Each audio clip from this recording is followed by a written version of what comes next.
Hello everyone, আসসালামু আলাইকুম। Welcome to moms kitchen. এরকম বর্ষার দিনে যদি ধোয়া ওঠা ভাতের সাথে গরুর কলিজা ভুনা হয় তবে কেমন হয় বলুন তো। আজকে আমি আপনাদের সাথে শেয়ার করব আমি কিভাবে বাসায় গরুর কলিজা রান্না করি। প্রথমে কলিজাগুলোকে ছোট ছোট করে কেটে ভালো করে ধুয়ে পানি ঝরিয়ে নিয়েছি। আমি এখানে আপনাদের দেখাচ্ছি আমি ঠিক কতটুকু সাইজের করেছি। আপনারা চাইলে এর থেকে বড়ও কাটতে পারেন অথবা ছোটও কাটতে পারেন। রান্না করার জন্য চুলায় একটা প্যান বসিয়ে তার মধ্যে দিয়ে দিয়েছি সাদা তেল বা সয়াবিন তেল। এর মধ্যে দিয়ে দিয়েছি গরম মশলা আস্ত, একটু ভেজে তার মধ্যে একটা তেজপাতা দুভাগ করে দিয়ে দিয়েছি। গোটা গরম মশলাগুলো যদি প্রথমে তেলের উপরে দেওয়া হয় তাহলে একটা ভালো স্মেল আসে। এরপরে এর মধ্যে দিয়ে দিয়েছি পেঁয়াজ কুচি, অল্প একটু পেঁয়াজ বাটা, আদা বাটা আর রসুন বাটা।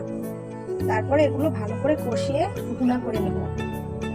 কিছুক্ষণ কষানোর পরে এর মধ্যে দিয়ে দিয়েছি হলুদের গুঁড়া আর মরিচের গুঁড়া।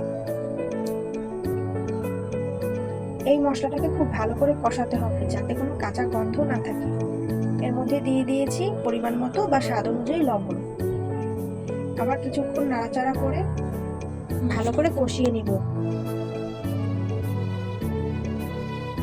যখন এরকম তেল ভেসে উঠবে এর মধ্যে দিয়ে দিয়েছি জিরার গুঁড়া আর গরম মশলা গুঁড়া। দুইটাই আগে থেকে একটু ভেজে গুঁড়ো করে নিয়েছি।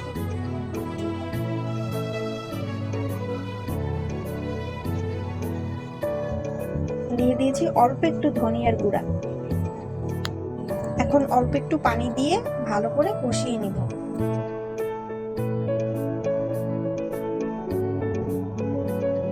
কিছুক্ষণ কষানোর পরে যখন মশলা থেকে এরকম তেল ছেড়ে উঠবে এর মধ্যে দিয়ে দিব আগে থেকে ধুয়ে পরিষ্কার করে রাখা কলিজাগুলো।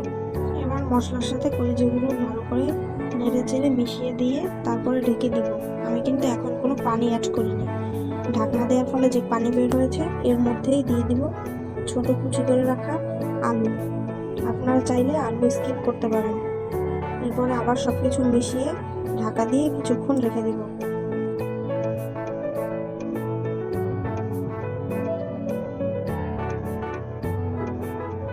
কলেজা থেকে যে পানি বেরিয়েছে তাতেই প্রায় 70% মতো সেদ্ধ হয়ে গেছে।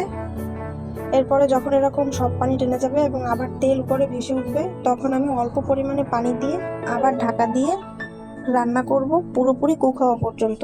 পুরোপুরি কলিজা রান্না হতে 15 থেকে 18 মিনিটের মতো সময় লেগেছে। রান্নার পরবর্তী লুক দেখেই বুঝতে পারবেন খাবারটি কত লোভনীয় হয়েছে। এরকম নতুন নতুন ভিডিও পেতে আমার পেজের সাথেই থাকুন। আল্লাহ হাফেজ।